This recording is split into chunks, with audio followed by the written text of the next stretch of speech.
السلام عليكم ورحمة الله وبركاته.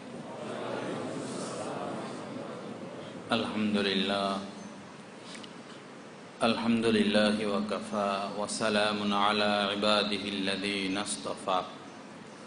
أما بعد فأعوذ بالله من الشيطان الرجيم. بسم الله الرحمن الرحيم. يا أيها الذين آمنوا اتقوا الله وكونوا مع الصادقين. وقال النبي صلى الله تعالى عليه وسلم: هم الجلساء لا يشقى جليسهم، أو كما قال النبي صلى الله تعالى عليه وسلم.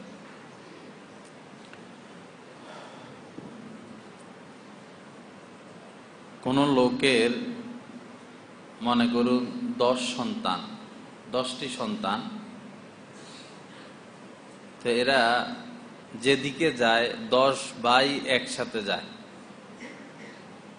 তো মানুষ এদেরকে দেখলে সম্মানও করে, ভয়ও করে, যে বাপরে এরা 10 ভাই, ছুটলে 10 জন একসাথে ছুটে।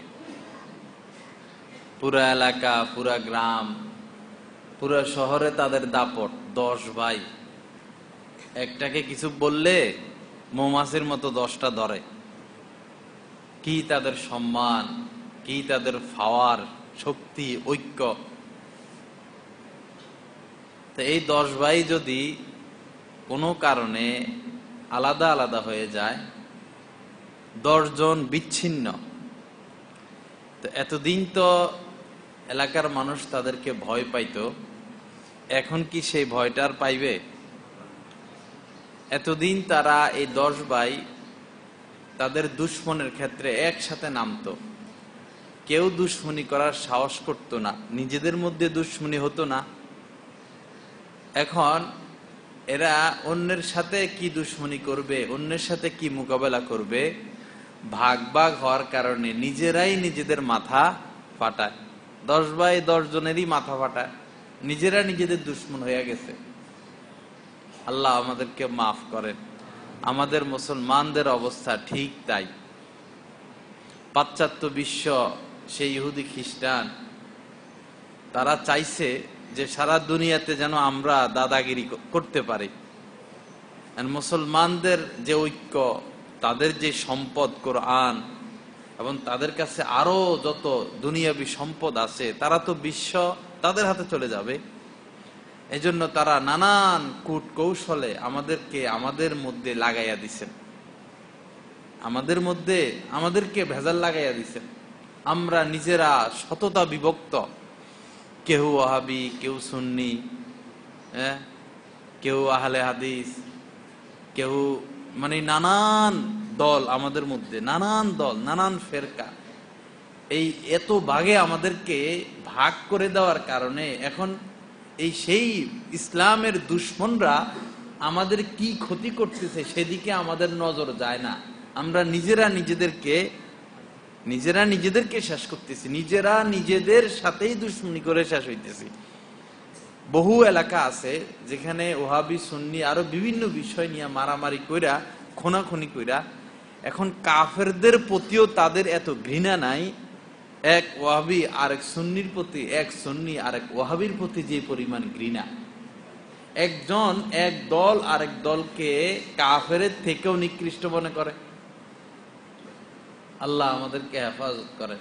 অথচ আল্লাহ পাক বলছেন, ওয়াতাসিমু বিহাবলিল্লাহি জামিআ, তোমরা সকলেই যারা আমাকে মানো, সকলেই আল্লাহ পাকের রুজ্জু দ্বীনকে আঁকড়াইয়া ধরো, ওয়ালা তাফাররাকু, দলে দলে ভাগ হইও না।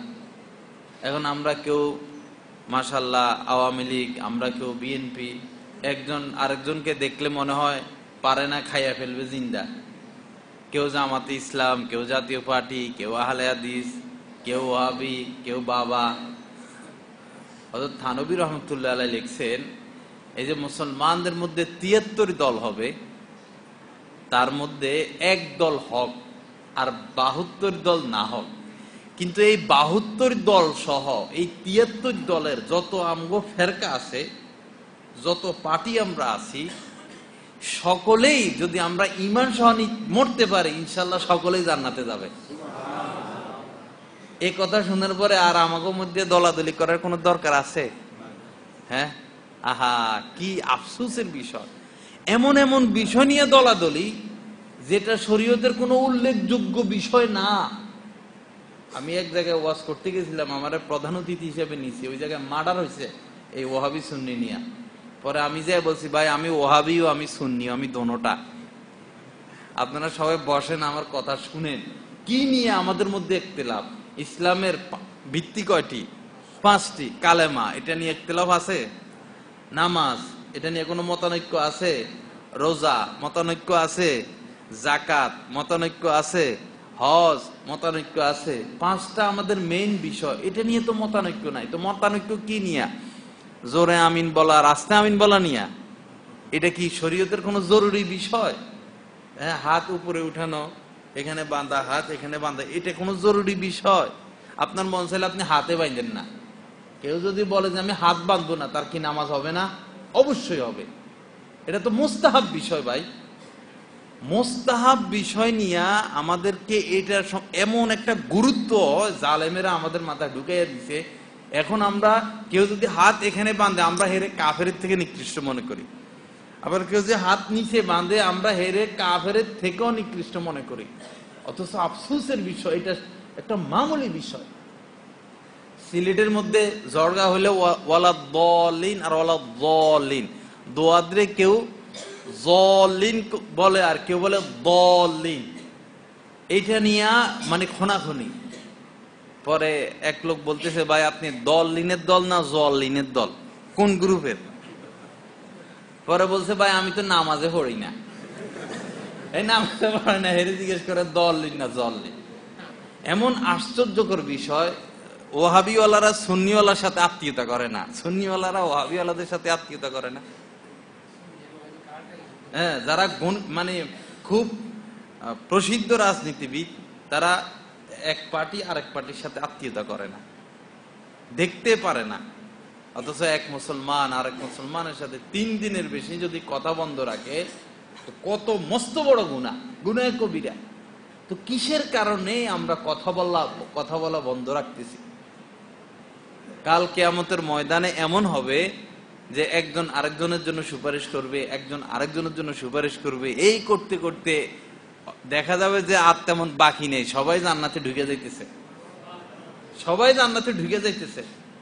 কিন্তু আফসোসের বিষয়, দুনিয়াতে আমরা সামান্য সামান্য বিষয় নিয়ে ইখতিলাফ করে নিজেরা নিজেদের জীবন শেষ করে দিতেছি।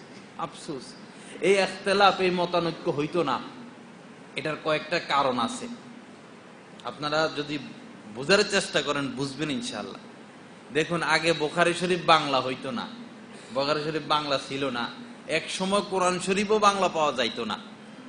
তো এখন বুখারী শরীফ বাংলা হয়েছে, মুসলিম শরীফ বাংলা হয়েছে, সিহা সিত্তা হাদিসের 6টা কিতাব বাংলা হয়েছে। হাদিসের তো কিতাব 6টা না, হাদিসের কিতাব অনেক। যেরকম মুসনাদে আহমদ একটা হাদিসের কিতাব, ওইখানে 30 থেকে 35 হাজার হাদিস আছে। বুখারী শরীফে আছে 7 থেকে 8 হাজার হাদিস। এখন যারা মতানৈক্য করে, ভাগাভাগি হয়ে গেছে, এরা তো আরবি পড়তে পারে না, এরা তো বাংলা হুজুর। তো মনে করেন বুখারী শরীফ খুলছে, তো দেখে আরে সাহাবারা জোরে আমিন কইছে, আরে সাহাবারা জোরে আমিন কইছে, মৌলবীরা জোরে আমিন বলে না, এরা তো মুসলমানের দুশমন। এই কোন এক পক্ষ ভিতরে এমন ঘৃণা দিয়া দেয় যে দেখো বুখারী শরীফের অমুক নাম্বার পৃষ্ঠা, অমুক নাম্বার হাদিস তুমি খুলে দেখো, এই লেখছে। অথচ মৌলবীরা এটা নিষেধ করে, এরা মুসলমানের দুশমন। তো যুবক পোলাপান এগো মাথা গরম, আরে ঠিকই তো বুখারী শরীফে এটা লেখছে, ঠিকই তো এরা কি জন্য এটার বিপরীত করে? তাহলে এরা নবী রাসূলের দুশমন। দিলুনি ভেজাল লাগাইয়া কিন্তু যেটা সত্য কথা, কিতাব তো শুধু বুখারী না, এমন গুরুত্বপূর্ণ কিতাব রয়ে গেছে যেগুলো কিয়ামত পর্যন্ত বাংলা করা সম্ভব না। 1 লক্ষ হাদিসের কিতাব মনে করেন কত বড় হবে, এটা কে বাংলা করবে? এখন যারা বাংলা পড়ে পড়ে বিভ্রান্ত হচ্ছেন, তাদের তো খবরে নাই যে দুনিয়াতে আরো বহু ইসলামী কিতাব রয়ে গেছে। তাতারিরা যখন ইরাকে হামলা করে, তাতারিরা মুসলমানদের দেশে হামলা করে, তো এরা নদী পার হবে, এখন ওই পারে যাইতে পারে না, তো নদী কেমনে পার হবে? তো মুসলমানদের ওই জামানায় বড় বড় লাইব্রেরি ছিল, তাফসীরি কিতাব, যেরকম ইমাম গাজ্জালী রহমতুল্লাহ আলাই তাফসীরের একটা কিতাব লিখে গেছেন প্রায় 30 খণ্ডের, এটা দুনিয়াতে এখন নাই। এরকম ইসলামের বড় বড় গুরুত্বপূর্ণ কিতাবগুলো ওই জামানা ইরাকে, সিরিয়া ছিল। তো এই তাতারিরা নদী পার হওয়ার জন্য মুসলমানদের বড় বড় লাইব্রেরির কিতাবগুলো আইনা নদীতে ফালাইয়া দিছে, সব ফালাইয়া এরা রাস্তা বানাইছে। তো ওই সময় যতগুলো কিতাব ফালাইয়া দিছে, এই কিতাবের কালির কারণে নদীর পানি এতটা কালো হয়েছে, দীর্ঘদিন পর্যন্ত মানুষ নদীর পানিকে কালি হিসাবে ব্যবহার করছে। কতগুলো ইসলামিক গ্রন্থ এখানে শেষ হয়ে গেছে। এরপরে এটা দিয়ে তো রাস্তা বানাইছে তারা, এরকম শত হাজার হাজার কিতাব তারা জ্বালাইয়া দিছে, পড়াইয়া দিছে, যে কিতাবগুলো বর্তমানে আমাদের কাছে নাই। তো সেখানেও অনেক হাদিসের কিতাব শেষ হয়ে গেছে। তো আমরা যারা মতানৈক্য করি, আসলে যেটা বাস্তব কথা, অল্প বিদ্যা ভয়ঙ্কর। কম বুঝার বিষয় এখানে, একবারই কম বুঝার কারণে, অল্প বিদ্যার কারণে আমরা নিজেরা নিজেদের মাথা ফাটাইতেছি। এটা যদি আমরা কোনো আলেমের সাথে বসতাম, বুঝতাম, তখন আমাদের জন্য এটা সহজ হয়ে যাইত, যে কেন কেউ হাত উপরে উঠায়, কেন কেউ হাত নিচে নামায়। এক গ্রুপ আছে হাতে বাঁধে না, এটা মদিনায় গেলে পাওয়া যায়, হাতে বাঁধে না। আমরা এগুলো দেখলে কোনো মাইন্ডে করি না, ভাই হাদিসে আছে, করে, সমস্যা নাই তো। এখন কোনটা আলা, কোনটা উত্তম, কোনটা অনুত্তম, এটা তো বিজ্ঞ আলেমরা বুঝবেন। তো এই যে বর্তমানে যতগুলো ফিতনা চলতেছে, এটার একটা উল্লেখযোগ্য কারণ হলো অল্প বিদ্যা ভয়ঙ্কর। দ্বিতীয়টা হইলো ব্যাপক হারে সব কিতাব তো বাংলা হয় নাই, অল্প কিছু বাংলা হয়েছে, আর এগুলো পড়ে পড়েই এদের মাথা গরম হয়ে যায়। আরেকটা যেটা সবচেয়ে মারাত্মক ভুল আমরা করি, সেটা হইলো আমরা দিন শিখি গায়রে আলেম থেকে, দিন শিখি ডাক্তারের থেকে, দিন শিখি ইঞ্জিনিয়ারের থেকে, দিন শিখি কোনো পাবলিকের থেকে, দিন শিখি আমির সাহেবের থেকে, দিন শিখি মুরব্বীদের থেকে। অথচ কোরআনের মধ্যে স্পষ্ট ভাষা আল্লাহ পাক বলছেন, ফাসআলু আহলা যিকরি ইন কুনতুম লা তাআলামুন, যদি শরীয়ত সম্পর্কে তোমরা অজ্ঞ থাকো, না জানো, আলেমদের থেকে জেনে নাও, ওলামাদের থেকে জেনে নাও। এখন টেলিভিশনে কোনো নায়ক এসে যদি সুন্দর একটা বক্তব্য দিতে পারে, আরে এটা তো খুব সুন্দর কথা কইছে, আমরা আমল করা শুরু করে দিই।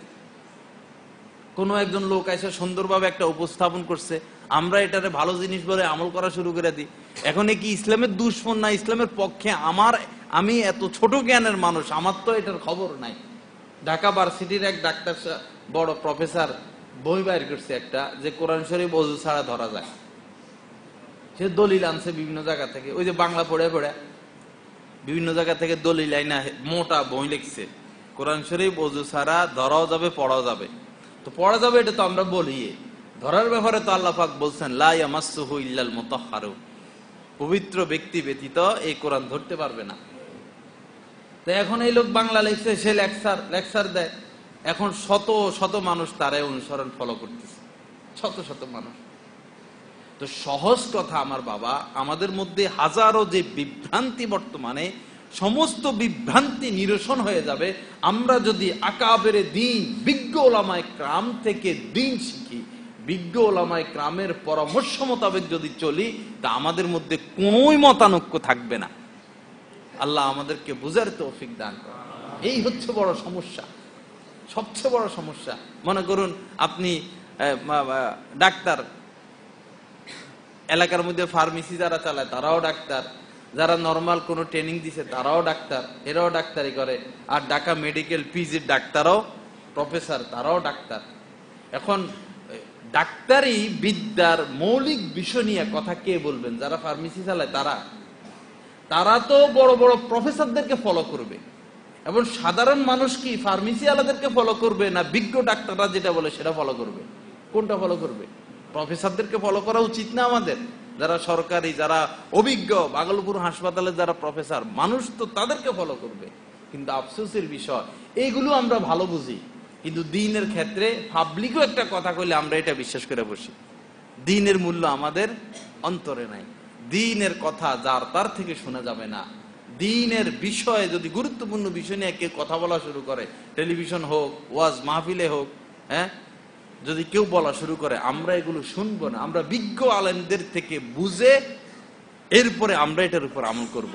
বাংলা বোখারিতে একটা কথা পাইলাম, কোরআন শরীফে একটা কথা পাইলাম, এখন আমার কি কতটুকু জ্ঞান আছে, আমি বোখারি বুঝার কতটুকু যোগ্যতা আমাদের হয়েছে? 11 বছর আমরা ছাত্রদেরকে পড়াইয়া এই সমস্ত মাদ্রাসা, এরপরে বোখারি শরীফ পড়তে দেওয়া হয় ছাত্রদেরকে, তাও নিজেরা যে পড়বে এই যোগ্যতা তাদের হয় না। একজন বিজ্ঞ শায়েখের দ্বারা বোখারি শরীফ শিক্ষা দেওয়া হয় 11 বছর পড়ালেখা করার পর। এখন আমি জীবনে একদিনও মাদ্রাসার কাছে যাই নাই, আমি যদি বোখারি শরীফ খুলে পড়া শুরু করি, আমি কি বুঝবো? একটা ক্লাস 5-এর ছাত্র যদি যাইয়া যে বই পুস্তক পড়া ডাক্তার MBBS পাস করে, একটা ক্লাস 5-এর ছাত্র যদি MBBS এর ডাক্তারের বই পড়া শুরু করে আর ওষুধ কিনে কিনে খাওয়া শুরু করে, এই পোলা বাঁচবে না মরবে? মরবে কিনা? একজন মনে করেন সে ডাক্তার মানুষ, এখন সে বিল্ডিং করবে, সে ইঞ্জিনিয়ারের কাছে যায় না। হে ইঞ্জিনিয়ারের বই পুস্তক তো আছে, বই পুস্তক পড়ে সে এত কেজি সিমেন্ট লাগবে, রড এত মোটা লাগবে, মাটির এই হালত হবে। হে যদি নিজে নিজে বই পুস্তক পড়া বিল্ডিং বানাইতে যায়, 20 তলা বিল্ডিং এটা ভাঙ্গা পড়ার সম্ভাবনা আছে না? কারণ তোমার তো এই বিষয়ে অভিজ্ঞতা নাই। তোমার অভিজ্ঞতা নিয়ে তুমি থাকো। বিল্ডিং করতে হলে অভিজ্ঞ ইঞ্জিনিয়ারকে খবর দিতে হবে। বই পুস্তক পড়ে ইঞ্জিনিয়ারিং করা যাবে না। কিন্তু আফসোসের বিষয়, আমরা কোরআন শরীফ খুললে আয়াত একটা পাইলেই, আরে আল্লাহ তো এই কথা বলছে, এই কথা কেন বলছেন, এটার প্রেক্ষাপট কি, এটার আগ কি, এটার পিস কি, আমার তো সেই খবর নাই। এই কারণে আমাদের মধ্যে এত বিভ্রান্তি। এই কারণে আল্লাহ পাক আমাদেরকে নিজ করমে বুঝার তৌফিক দান করেন। এজন্য বাবারা, দ্বীন যার তার থেকে আমরা না শিখি, দ্বীন শিখতে হবে ওলামায়ে দ্বীন থেকে। ফাসআলু আহলা যিকরি ইন কুনতুম লা তা'লামুন। স্পষ্ট কথা, না জানলে অভিজ্ঞ উম্মতের মধ্যে যারা অভিজ্ঞ দ্বীন শরীয়তের বিষয়, তাদের থেকে জেনে নাও। এখন যেই সেই ফতুয়া দিয়ে বসে, যে জুতা শিলা সেও আরে এটা জায়েজ নাই, আরে এটা হারাম। যে টেইলার হেও ফতুয়া দিয়ে বসে, যে চায়ের দোকানের মেসিয়ার সেও ফতুয়া দেয়। সবাই এটা একটা কি যেন হইয়া গেছে, সবার এটা যে ভাগাভাগি। টেলিভিশন বসে বসে বড় বড় হুজুরেরা ফতুয়া দেয়, ওটা না জায়েজ, ওটা হারাম। টেলিভিশন ফতুয়া দেওয়ার জায়গা, ওখানে বসে বসে ফতুয়া দেয়, লক্ষ লক্ষ মানুষ ওইটা দেখে। বস আরে হুজুরে তো কইছে এটা ঠিক আছে। হুজুর এটা কোন টাইপের হুজুর আমি কি খবর নিছি? কত রকমের হুজুর এখন বাইর হয়েছে, হাজার হাজার রকমের হুজুর এখন বাইর হয়ে গেছে। টুপি একটা মাথায় দিল, দাড়ি রাখলো, পাঞ্জাবি পরলো, বস হুজুর হয়ে গেছে। এটার নামে হুজুর। আল্লাহ আমাদের প্রতি মেহেরবানি করে, আল্লাহ এই উম্মতকে আপনি হেফাজত করেন। তো যাই হোক, আমার ইচ্ছা ছিল আজকে তাকওয়া সম্পর্কে আলোচনা করা। তাকওয়া, খোদা ভীতি। আমি আয়াতে কারিমাও তেলাওয়াত করছি। আল্লাহ পাক বলেন, ইয়া আইয়ুহাল্লাযীনা আমানুত্তাকুল্লাহ, হে মুমিনরা তোমরা আল্লাহকে ভয় করো। আল্লাহকে ভয় করো। এই যে তাকওয়া, এই তাকওয়া এমন বড় একটা দৌলত, এমন বড় একটা যোগ্যতা, যদি আমাদের মধ্যে এই তাকওয়া আসতো, এসে যাইতো, আল্লাহর কসম আমরা এত বাড়াবাড়ি করতাম না, আমরা এত বাড়াবাড়ি করতাম না, আমরা এত সীমা লঙ্ঘন হইতাম না, এত সীমা লঙ্ঘনে আমরা পুষতাম না। হাদিসের কিতাবগুলো খুললে হযরত আবু বকরের হাদিস পাওয়া যায়, কি বলেন, পাওয়া যায়? এত বেশি পাওয়া যায়। হযরত ওমরের হাদিস এত বেশি পাওয়া যায়, হযরত ওসমানের হাদিস এত বেশি পাওয়া যায়। উনারা তো প্রথম সারির সাহাবী, উনাদের হাদিস পাওয়া যায় না কেন? উনারা কি হাদিস জানতেন না? সবার থেকে বেশি জানতেন, কিন্তু হাদিস কেন উনারা বর্ণনা করতেন না? ভয়ে কাঁপতে থাকতো, যদি আমার থেকে কোনো ভুল বিষয় বাইর হয়ে যায়। আল্লাহ রাসূল বলছেন, হ্যাঁ, মান কাযাবা আলাইয়া মুতাআম্মিদান, যে আমার উপরে কোনো মিথ্যারোপ করে, আমি বলি নাই, বলে দিছে, রাসূলে কথা বলছেন। মান কাযাবা আলাইয়া মুতাআম্মিদান ফালিয়াতাবাওয়া মাকআদাহু মিনান নার, সে যেন তার জাহান্নামকে তার আবাস হিসাবে গ্রহণ করে। জাহান্নামকে। এখন একজন পাবলিক ওয়াজ করতে দাঁড়াইয়া, দ্বীনের কথা বলতে দাঁড়াইয়া আল্লাহ রাসূলের কথা বলছেন, তোমার এই কথা বলার সাহস দিছে কে? সাহাবারা ভয়ে কথা বলতো না, সাহাবারা ভয়ে কাঁপতেন, হযরত আবু বকর ভয়ে কাঁপতেন, উসমান ভয়ে কাঁপতেন, এ কথা বলতেন না যে আল্লাহ রাসূল এই কথা বলছেন। যদি কোনো হেরফের হয়ে যায়, যদি কোনো নোক্তার হেরফের হয়ে যায়, যদি কোনো শব্দের হেরফের হয়ে যায়, এই ভয়ে হযরত আবু বকর হাদিস বর্ণনা করতেন না। আর তুমি পাবলিক মানুষ, তুমি দাঁড়াইয়া বলো আল্লাহ রাসূল এই কথা বলছেন, এই দুঃসাহস তোমরা কোথায় পাইছো? এই কারণেই তো এত ফিতনা। তুমি যে বললে আল্লাহ রাসূল এই কথা বলছে, এটা দলিল কি? হাদিসের কিতাব কি? এবারত কি? এবারত সহ বলতে হবে। যদি বলো আল্লাহ রাসূল বলছে, হাদিসের এবারত বলো, হাদিসের সিরিয়াল বলো, কোন কিতাব কোন রাবি সেটা সহ বলো। এই কারণে তামাম ফিতনা। একজন পাবলিক দাঁড়ায় যদি বলে আল্লাহ রাসূল বলছে, অন্যরা অনুসরণ শুরু করে, আরে আল্লাহ রাসূল তো কথা বলছে না, আল্লাহ রাসূল এটা বলছে যে এটা দলিল কি? এজন্য যার তার উচিত নয় হাদিস বর্ণনা করা শুরু করা। হাদিস বর্ণনা করবেন মুহাদ্দিসরা, মুহাদ্দিস যারা, তারা হাদিস বর্ণনা করবেন, তারা এই ব্যাপারে কথা বলবেন। আমাদের এই ব্যাপারে মাথা ঘামানো উচিত না। যদি মাথা ঘামাই তো নিজের পায়ে নিজে কুড়াল মারবো, নিজের পায়ে নিজে কুড়াল মারবো। সাবধান হওয়া উচিত আমাদের। সব যে জায়গায় হাত যায় না সে জায়গায় চুলকানো ঠিক না, যেখানে হাত যায় না সেখানে চুলকানো। যার যে ডিপার্টমেন্ট সে সেই ডিপার্টমেন্টে কাজ করো। ইঞ্জিনিয়ার, তোমার কাম হইলো বিল্ডিং বানানো, তুমি যদি অপারেশন থিয়েটারে ঢুকে কিডনি অপারেশন, হার্ট অপারেশন করা শুরু করো, মানুষ মারবা না, তুমি চিন্তা করবা? তুমি ইঞ্জিনিয়ার, তুমি বহুত শিক্ষিত, তুমি তোমার লাইনে অনেক বড় শিক্ষিত, তোমাকে আমরা শ্রদ্ধা করি। আমাদের বিল্ডিং বানাইতে হলে আমরা তোমার কাছে যাব, নত হব। কিন্তু যদি অপারেশন করতে হয় কোনো রুগীকে, এখানে তুমি নাক গলাইবা না, এটা ডাক্তারের হাতে ছাড়া দাও, সার্জনদের হাতে ছাড়া দাও। হ্যাঁ, শরীয়তের বিষয়, কোরআন হাদিসের বিষয়, এখানে ইঞ্জিনিয়ার চুপ থাকবে, এখানে ডাক্তার চুপ থাকবে, প্রফেসর চুপ থাকবে, সমস্ত শিক্ষিত মানুষ চুপ থাকবে। এখানে কথা বলবেন আলেমী দ্বীন, যারা বিজ্ঞ আলেমী দ্বীন, যাদের রানিং আছে পড়াশোনা, রানিং, যারা পড়ায় দর্স তাদরিস, যারা শিক্ষার সাথে সম্পর্ক আছে। কোরআন হাদিস এমন বিষয়, কেউ যদি অনেক বড় শিক্ষিত 2-3 মাস পড়ালেখা বন্ধ রাখে, সব ভুলে যায়, কিছুই থাকে না। এটা রানিং রাখতে হয়। যারা রানিং এ আছে তাদের থেকে যায় খোঁজ খবর নিয়া, তারাই একমাত্র দ্বীনি কথা বলার উপযুক্ত। আল্লাহ আমাদেরকে হেফাজত করেন। আল্লাহ সহিহ, অনেকে বলে যে বাল্লিগু আন্নি বলাও আয়া, আল্লাহ রাসূল তো বলছে আমার একটা কথা, একটা বাণী হইলেও কি করো, পৌঁছায়া দাও। বাল্লিগু আন্নি, জায়গায় জায়গায় হাদিস বর্ণনা করে, বাল্লিগু আন্নি ওলাও আয়া, আমার পক্ষ থেকে একটা বাণী হইলেও পৌঁছায়া দাও। আহা বেকুব মুসলমান, আমরা হাদিসের অর্থ বুঝলাম না, হাদিসের অর্থ বুঝলাম না। মনে করেন বাংলাদেশের প্রধানমন্ত্রী, উনি সেনাবাহিনীদের সামনে বক্তব্য দিতেছেন, সকল সেনাবাহিনীর কমান্ডাররা উপস্থিত, এই আমার সেনা সদস্যরা অস্ত্র হাতে নাও, যুদ্ধের প্রস্তুতি নাও, তোমরা সবাই প্রস্তুত হয়ে যাও, ট্যাঙ্ক বাহির করো, অস্ত্র ধরো। মনে করেন আশপাশ রাষ্ট্র থেকে হামলা করার সম্ভাবনা, এখন প্রধানমন্ত্রী প্রেসিডেন্ট ঘোষণা দিচ্ছে অস্ত্র লও, অস্ত্র নিয়ে বাইর হও। এখন পরের দিন পত্রিকা আসছে, প্রধানমন্ত্রী বলছে অস্ত্র নিতে, অস্ত্র নিয়ে বাইর হইতে। এখন ক্ষেতের যে কৃষক, সে অস্ত্র নিয়ে বাইর হইলো, মাস্টার সাহেব অস্ত্র নিয়ে বাইর হইলো, মাদ্রাসা ছাত্র অস্ত্র নিয়ে বাইর হইলো, দোকানদার অস্ত্র নিয়ে বাইর হইলো। কেন? আরে প্রধানমন্ত্রী বলছে অস্ত্র নিয়ে বাইর হইতে, তো ঠিকই তো, প্রধানমন্ত্রী তো অস্ত্র নিয়ে বাইর হইতে ঠিকই তো বলছে। ওই বেকুব জাতি কারে বলছে অস্ত্র নিয়ে বাইর হইতে? তুমি কৃষক তোমারে বলছে, তুমি ডাক্তার তোমারে বলছে, তুমি মাদ্রাসার ছাত্র তোমাকে বলছে না, সৈনিকদেরকে বলছে অস্ত্র নিয়ে বাইর হইতে। বাল্লিগু আন্নি বলো আয়, আল্লাহ রাসূল কাকে বলছেন? যাদেরকে দীর্ঘদিন পর্যন্ত রাসূল নিজ হাতে তৈরি করছেন। হযরত আবু বকরকে তৈরি করছেন, হযরত উমরকে তৈরি করছেন, ওসমানকে তৈরি করছেন, আলীকে তৈরি করছেন, আব্দুল্লাহ ইবনে মাসউদ রাদিয়াল্লাহু তাআলা আনহু, এদেরকে হাতে ধইরা তৈরি করে যখন তারা উপযুক্ত হইছেন, দ্বীনের কথা বলার যোগ্য হইছেন, তখন বলছেন বাল্লিগু আন্নি বলো আয়া, তোমরা আমার থেকে বাণী পৌঁছায়া দাও। সমস্ত পাবলিক এই হাদিসের উপর আমল করার যোগ্যতা তাদের রাখে না, থাকে না তাদের। এটা শুধু তারাই এই হাদিস বর্ণনা করবে।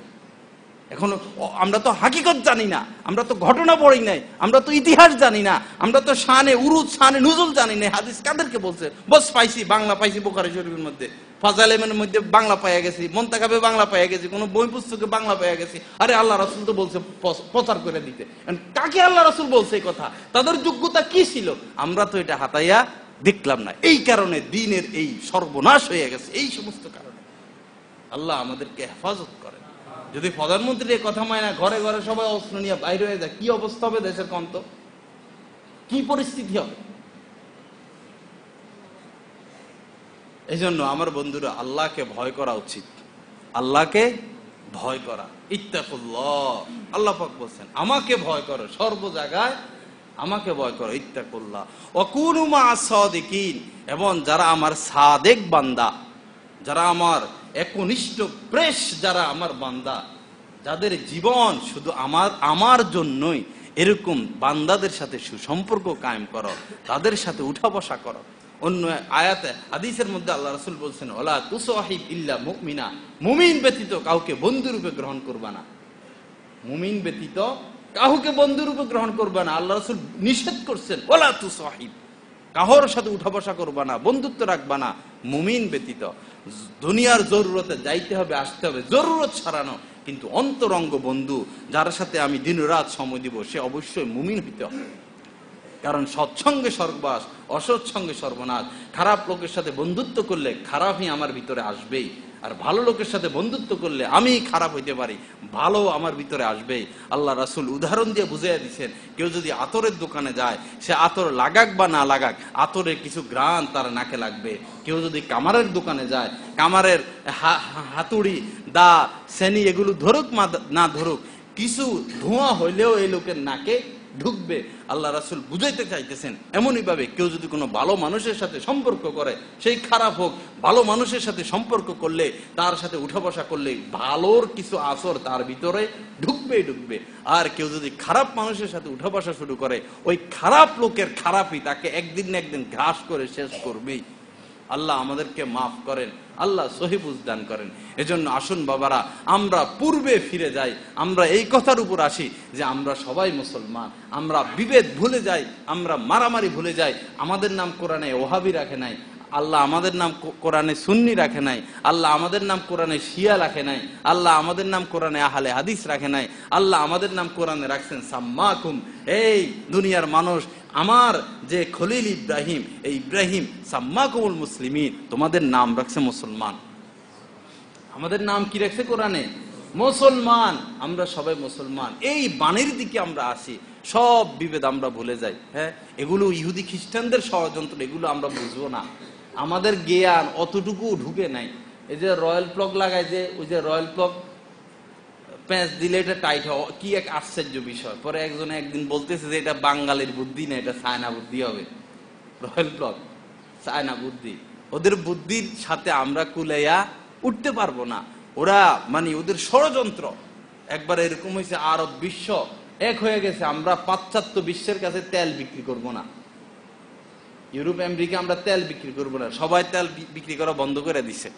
এরপরে এমন হয়েছে, ওদের দেশে জায়গায় জায়গায় শত শত গাড়ি বন্ধ হয়ে গেছে, বিমান উড়া বন্ধ হয়ে গেছে, তেল তো নাই, আছে তো শুধু পরমাণু অস্ত্র আর পিস্তল, অস্ত্র ছাড়া তো আর কিছু নাই, সব তো খালি।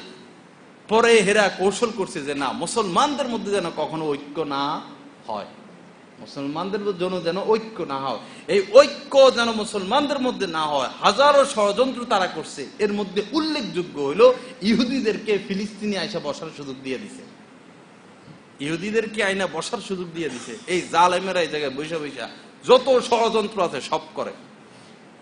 আইএসএ সৌদি আরব যায় হামলা করে, আইএস বাংলাদেশে হামলা করে, আইএস আমেরিকা হামলা করে, আইএস ফিলিস্তিনে যে ফ্রান্সে যাই হামলা করে। আইএস এর সাথে রাষ্ট্র হইলো কি?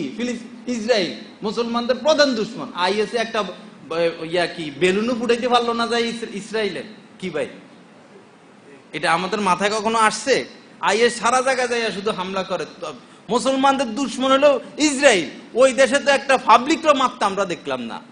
বুঝা গেল সব করো তোমরা, মুসলমানদেরকে অপমান করার জন্য সব করো তোমরা। বাংলাদেশের জায়গায় জায়গায় হিন্দু মেরে ফেলা, জায়গায় জায়গায় হিন্দু মেরে ফেলা। এখন গেল কই এগুলো? মুহূর্তের মধ্যে হাওয়া, এখন সারা পৃথিবীতে কোথাও হামলা আছে? এগুলো হলো হেদের ষড়যন্ত্র। যে কোনো একটা উদ্দেশ্যে তারা এই সমস্ত কাজগুলো করে, উদ্দেশ্য সাধন হইলে তারা এগুলো আবার বন্ধ করে দেয়। কিন্তু আমরা এগুলো বুঝার ব্রেন যে আমরা খাটামো, এই জিনিস আমরা বুঝি না। আরে মুসলমান, আরে কিরকম খারাপ দেখছো, এতগুলো মানুষকে মেরে ফেলাইছে, মুসলমান কত খারাপ, কে মারছে, এই জিনিসটা আমরা আর চিন্তা করি না। যাই হোক বাবারা, আমরা বিভেদ ভুলে যাই, আমরা এক ভাই আরেক ভাইকে বুকে জড়ায় নেই। আমরা যারা বিএনপি করি, আমরা আওয়ামী লীগ ভাইদেরকে বুকে জড়ায় নেই। আমলিকওয়ালারা বিএনপি ভাইদেরকে বুকে জড়ায় নেই, বন্ধু বানাই। যদি দুশ্মনী করি, আরে ভাই ক্ষমতা কয়দিন থাকবে, আবার তো তারা ক্ষমতা আসবে। আমরা দুশ্মনী করলে আমাদের সাথে দুশ্মনী করা হবে, আমরা বন্ধুত্ব করলে এহসান করলে আমাদের প্রতিও এহসান করা হবে।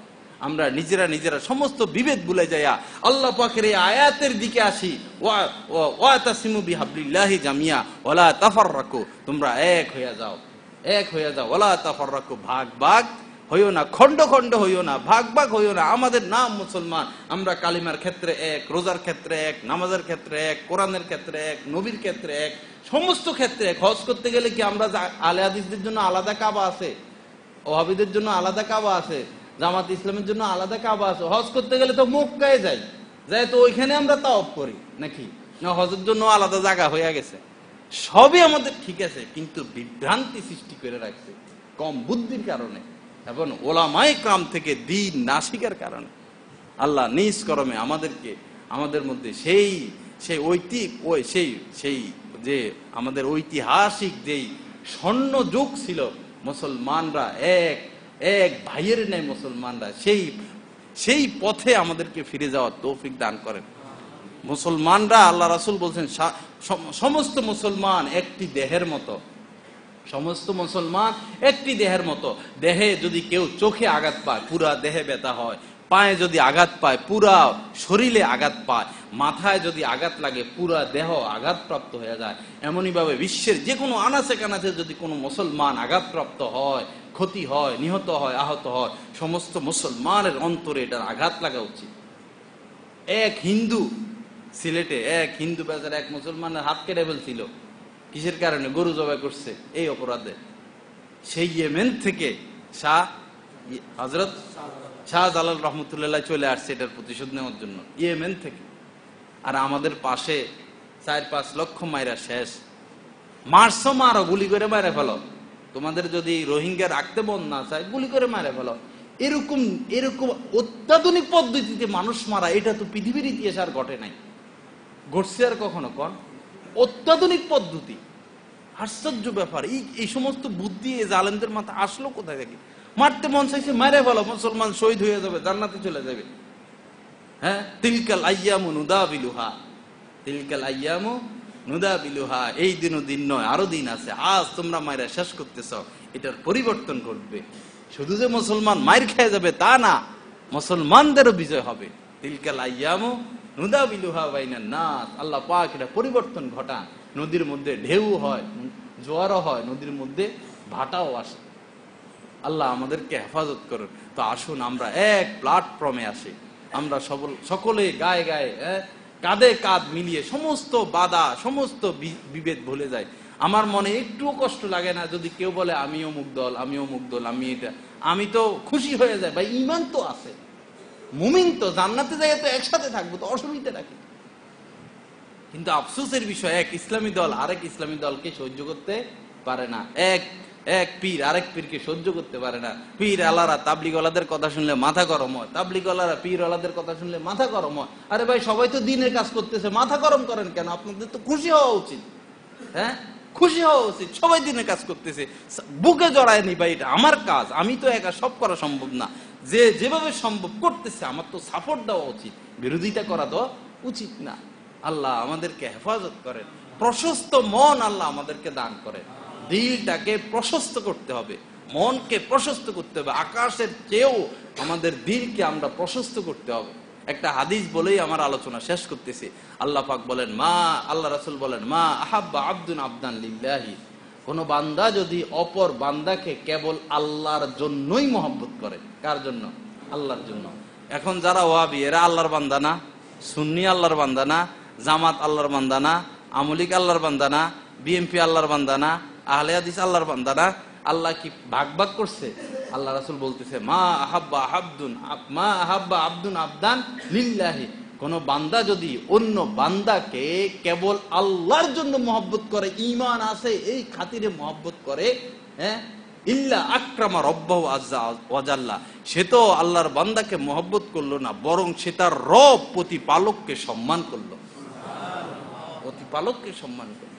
আল্লাহ আমাদের সকলকে যাবতীয় বিভেদ ভুলে গিয়ে এক ভাই আরেক ভাইকে আল মুসলিম আকুল মুসলিমিন, এক মুসলমান আরেক মুসলমানের ভাই। মুসলমান বলে দিছে এখানে, মুসলমান যারা আমরা আল্লাহকে বিশ্বাস করি, কোরআনের প্রতি ঈমান রাখি, নবীকে নবী হিসাবে মানি, আমরা সবাই মুসলমান, আমরা একজন আরেকজনের ভাই। এই হাদিস ভুলে গেলে হবে না। আসুন আমরা এক ভাই আরেক ভাইকে জড়াইয়া ধরি, আমরা বিভেদ ভুলে যাই, আমরা সমস্ত সংঘাত ভুলে গিয়ে সুন্দর নতুন এক জীবনের দিকে আমরা পদার্পণ করি। আল্লাহ আমাদের সকলকে এই কথাগুলোর উপর আমল করার তৌফিক দান করেন। ওয়া আখির দাওয়ানা আলহামদুলিল্লাহ।